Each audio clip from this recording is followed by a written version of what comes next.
Ο Ιασονίδης Λεωνίδας γεννήθηκε στα Κωτίωρα το 1884, αλλά όπως αναφέρει ο ίδιος σε μια εργασία του, η Πολυτζάκη είναι η πατρίδα του. Καταγόμενος από πατριαρχική οικογένεια, έμαθε τα πρώτα του γράμματα στην Πουλαντζάκη και την Κερασούντα, ενώ συνέχισε τις σπουδές του στο φροντιστήριο της Τραπεζούντας, από το οποίο και αποφοίτησε το 1902. Συνέχισε τις σπουδές του στη νομική σχολή του Πανεπιστημίου της Κωνσταντινούπολης και πήρε το δίπλωμα το 1912.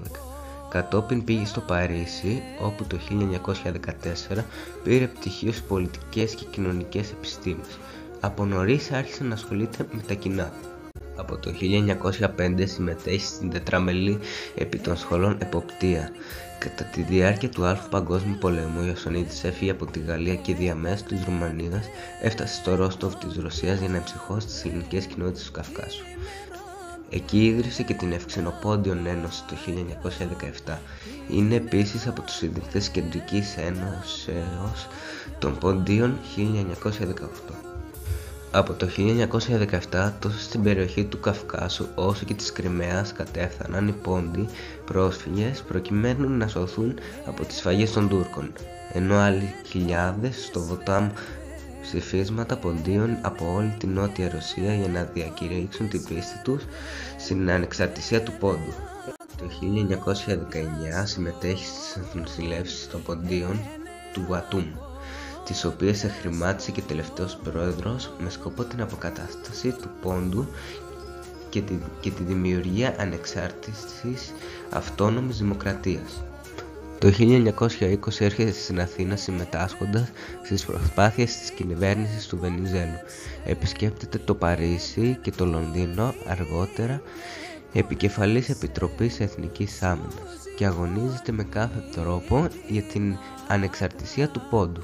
Για όλες αυτές τις προσπάθειες καταδικάστηκε ερήμην στο διαχώνης θανάτου από τα δικαστήρια ανεξαρτησίας της Αμεσίας.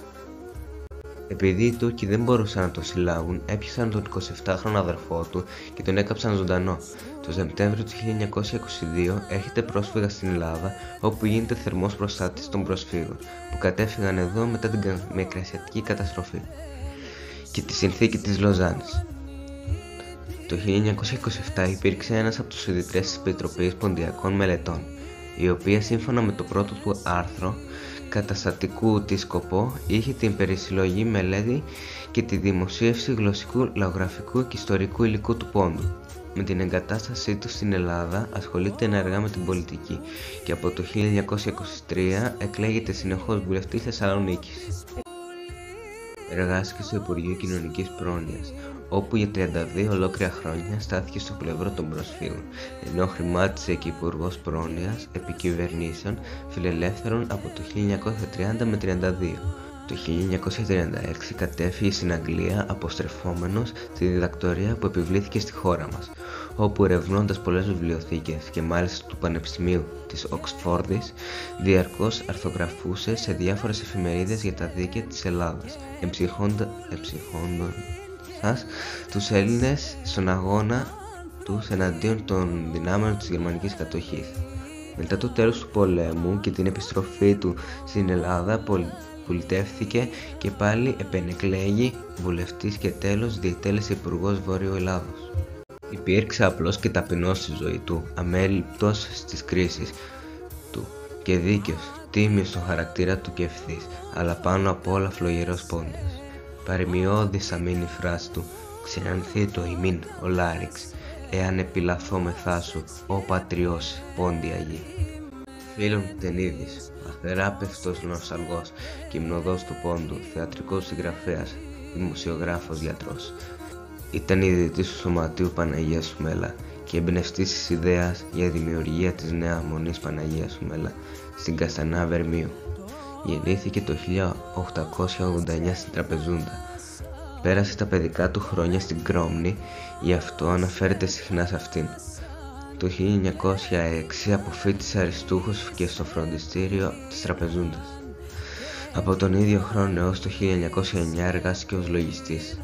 Παράλληλα ήταν φιλολογικό συνεργάτης της εφημερίδας Τραπεζούντας, Εθνική Δράσης. Το 1910 εκδικεί το 15ήμερο περιοδικό Επιθεώρησης. Καταδιώκεται από τους Νεότουρκους και κατεβαίνει στην Αθήνα, όπου γράφεται στην ιατρική σχολή του Πανεπιστημίου. Το 1912 με 13 τάσσεται εθελοντής στον ελληνικό στρατό και συμμετέχει στις επιχειρήσεις των μετώπων Υπήρου και Μακεδονίας. Το 1914 με 15 καταδικόμενος από τους Τούρκους επειδή υπηρέτησε στον ελληνικό στρατό, καταφεύγει στα ελληνικά χωριά του εσωτερικού της Τραπεζούντας, όπου προσφέρει δωρεάν τις πολύτιμες υπηρεσίες του ως γιατρός. Με την είσοδο των ρωσικών στρατευμάτων στην Τραπεζούντα πηγαίνει στον Κάφκασο και από το 1915 έως το 1917 υπηρετεί ως γιατρός, διευθυντής του μεγαλύτερου ρωσικού στρατού νοσοκομείου στο Πλανάτα. Αποστρατεύτηκε μετά από την Επανάσταση του 1917. Το 1920 διακόπτει για δεύτερη φορά τις σπουδές του και σπέβδει εθελοντής στο Μετριαστικό μέτωπο, όπου πιστεύει πως κρίνεται η τύχη του ελληνικού έθνους. Το 1922 πήγε με την οικογένειά του στη Θεσσαλονίκη. Το 1935 εκλέχτηκε βουλευτής Αθηνών με το λαϊκό του τόμα Τσαρλάδη. Από το 1938 εγκαταστήθηκε μόνιμα στη Θεσσαλονίκη, ασκώντας το επάγγελμα του γιατρού. Νοσταλγός της αλυσμόνητης πατρίδας, γράφει πολλά θεατρικά έργα και το 1950 εκδίδει το λογογραφικό περιοδικό του Ποντιακή Εστία. Στόχος του περιοδικού, το οποίο βραβεύτηκε από την Ακαδημία Αθηνών, ήταν η συγκέντρωση και διαφύλαξη των ιστορικών και λογογραφικών θησαυρών του Πόντου. Παράλληλα κάνει σκληρό και επίπονο αγώνα για τη δημιουργία στην Ελλάδα της Ερειποθήσας, στον Πόντο ιστορικής τραυριοποιιακής μονής στην Παναγία Σουμελά. Το 1951 θεμελιώνει τον πρώτο μικρό ναό στην Κασανιά. Οι σπουδές του τον αναγκάζουν να πάει στην Αθήνα. Τότε αφήνει στη διεύθυνση του περιοδικού του στον φίλο του Καπετανίδη, ο οποίος εκδίδει τα τελευταία τεύχη. Ο Κτενίδης σημειώνει ότι τα τεύχη που έβγαλε ο Καπετανίδης ήταν τα καλύτερα. Το 1950 προχώρησε στην έκδοση του περιοδικού Ποντιακή Εστία. Στις σελίδες τους βρίσκουν θεραπείες του νοσταλγημένου ψυχικού, ηθικού και θυμικού του κόσμου χιλιάδες πόντιοι πρόσφυγες, αλλά και ποικίλες ιστορίες, πληροφορίες από τη συνολική ζωή των πατέρων τους. Μέσα στην ιστορική διαδρομή 30 αιώνων καταγράφονται σε αυτήν. Το 1956 η Ακαδημία Αθηνών βραβεύει την Ποντιακή Εστία.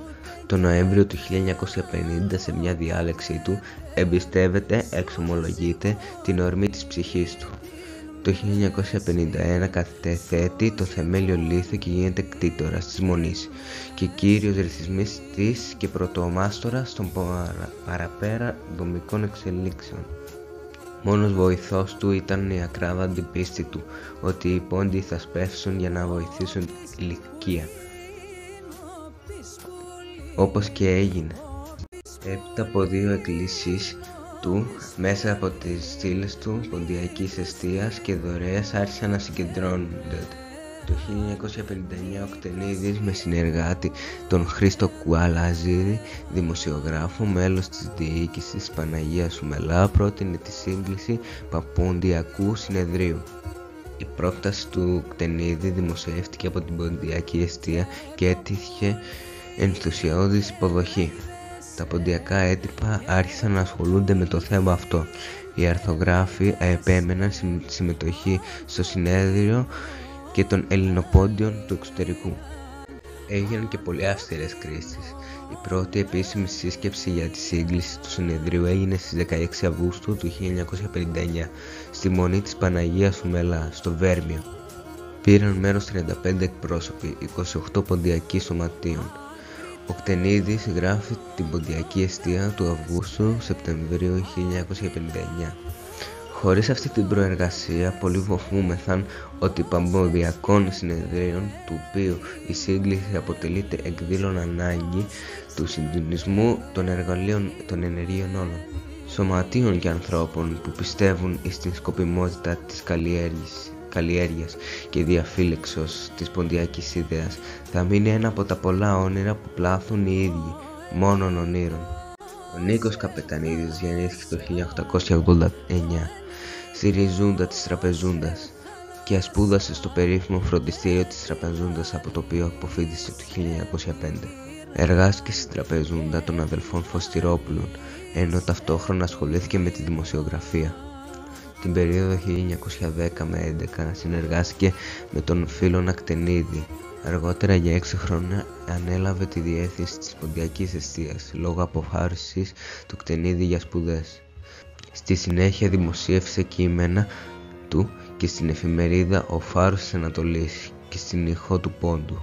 Το 1917 έκδοσε την εφημερίδα «Σάπλινγκς», η οποία κυκλοφόρησε κατά τη διάρκεια της ρωσικής κατοχής. Μετά την ανακατάληψη της Τραπεζούντας από τους Νεότουρκους τον Οκτώβριο του 1918, ο Νίκος Καπετανίδης εξέδωσε την εφημερίδα «Εποχή», στην οποία μέσω των ανάρθρων του δεν φοβήθηκε να μιλήσει ανοιχτά για τις σφαγές των Ελλήνων και τις βιότητες εις βάρος τους από τους Νεότουρκους, θέτοντας σε μεγάλο κίνδυνο τη ζωή του. Στα γραφεία της εφημερίδας τον επισκέφτηκε η Ίενα του Πόντου, το Πάλος Μάν, προκειμένου να κάνει συστάσεις και να τρομοκρατήσει, κάτι όμως που δεν πέτυχε, καθώς ο ατρόμητος δημοσιογράφος δεν πτωήθηκε από τις έμεσες και άμεσες απειλές του. Εξακολούθησε να γράφει με το ίδιο σθένος, με αποτέλεσμα να συνελήφθη τον Μάρτιο του 1921 και να φυλακιστεί πρώτα στη Τραπεζούντα και αμέσως μετά στην Αμάσια του Πόντου. Οδηγήθηκε σε δίκη παροδία στα ανεξάρτητα δικαστήρια που είχαν στηθεί στην Αμάσια. Τελικά στην 21η Σεπτεμβρίου του 1921, μαζί με τους άλλους 68 επιφανείς Έλληνες του Πόντου, απαχωνίστηκε μετά από τις αποφάσεις των ανεξαρτήτων και μαλικών δικαστηρίων της ανεξαρτησίας. Στην αγχώνη ο Νίκος Καπετανίδης δέχτηκε την κουκούλα και τα τελευταία του λόγια ήταν «Ζήτω η Ελλάδα». Το σώμα του πετάχτηκε από τους Τούρκους σε κάποια άγνωστη περιοχή για να μην αποτελεί χώρος ταφής του τόπος προσκυνήματος των Ελλήνων.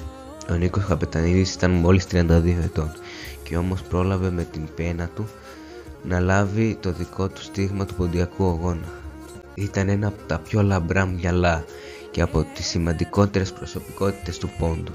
Παρόλο τον αγώνα των Πόντιων και παρά τις αρκετές εκκλήσεις και επιστολές του προς το ελεύθερο Βενιζέλο, το καθεστώς του επίδειξε αδιάφορη ως και εχθρική στάση απέναντι στους αγώνες. Ο καπετάν Ευκλήδης ήταν θηλυκός αντάρτης του Ανατολικού Πόντου. Γεννήθηκε στη Σάντα του Πόντου το 1885. Ήταν ένας από τους πιο φημισμένους οπλαρχηγούς της περιοχής. Εμφανίστηκε ως οπλαρχηγός κατά τη ρωσική κατοχή του Πόντου 1816 με 18. Μετά την αποχώρηση των Ρώσων πάρθηκε η απόφαση για ένοπλη αντίσταση σε μια περιοχή που ο αγώνας στα βουνά της Σάντας ήταν δύσκολος. Ο Ευκλήδης μαζί με τους άλλους 30 ασάντιους, ιδιαίτερα με τις Γαλλιανίτες, ήρθαν σε επαφή με το Σωματείο Ένωσης της Τραπεζούντας και οπλίστηκαν. Περίμεναν και βοήθεια από το ελληνικό σώμα που λεγόταν ότι ετοιμαζόταν στον Κάφκασο. Από την Τραπεζούντα πήγε στη Σάντα ο απεσταλμένος του Σωματείου Ένωσης Θοδόσης Χειμωνίδης. Μάζεψε τους προεστούς σε γενική συνέλευση και συγκρότησαν Κεντρική Επιτροπή Άμυνας. Πρόεδρος της ορίστηκε ο Χειμωνίδης. Γενικός οπλαρχηγός του αγώνα ορίστηκε ο Γιάννης Παθαρός, με τους βοηθούς του Αβραμ Καλαϊντζίδη, Χρήστο Σεβαστίδη και Ευκλήδη. Ο Ευκλήδης ήταν οπλαρχηγός των Ισκαντέων, με τον βοηθό τον Γεωργίο Γιονάδη, με τον Περικλή Κουφατσί. Οι Ισκαντέοι του Ευκλήδη έσκαψαν χαρακόμματα που τα φύλαγαν μέρα νύχτα, αλλάζοντα φρουρές. Ήταν πάνω 200 άντρες καλά οπλισμένοι με μαλινχέρ, μαουζέρ, γεράδες και με ό,τι άλλο είχαν, καθώς και με χειροβομβίδες, που τις βρήκαν άδειες και τις γέμισαν με δυναμίτη προσθέτοντας και καψιούλια. Οι Σαντέοι αντάρτες είναι οι τελευταίοι Έλληνες που αποχώρησαν από την πατρίδα το 1924, όταν όλοι οι άλλοι πόντοι είχαν ήδη εγκατασταθεί στην Ελλάδα σχεδόν 2 χρόνια πριν. Ο Ευκλήδης Κουτίδης ήρθε στην Ελλάδα το 1924 και εγκαταστήθηκε στη Νέα Σάντα στο νομό Κιλκής. Αρνούμενος να εξεγειρώσει τους αγώνες και τη φήμη του, ασχολήθηκε με την κτηνοτροφία. Απεβίωσε στις 10 Φεβρουαρίου του 1937 όταν έπεσε από κάρο του και τον πολλοπάτησαν τα άλογά του. Η αγάπη του για την πατρίδα, το ήθος του και για παραμίλη παλικαριά του έγινε τραγούδι. Σαπάν μούσα, σιεταγάς, κάλφασο για μουρέτες, ετρώμαζαν που άκουγαν ευκλήδισος αντέτες.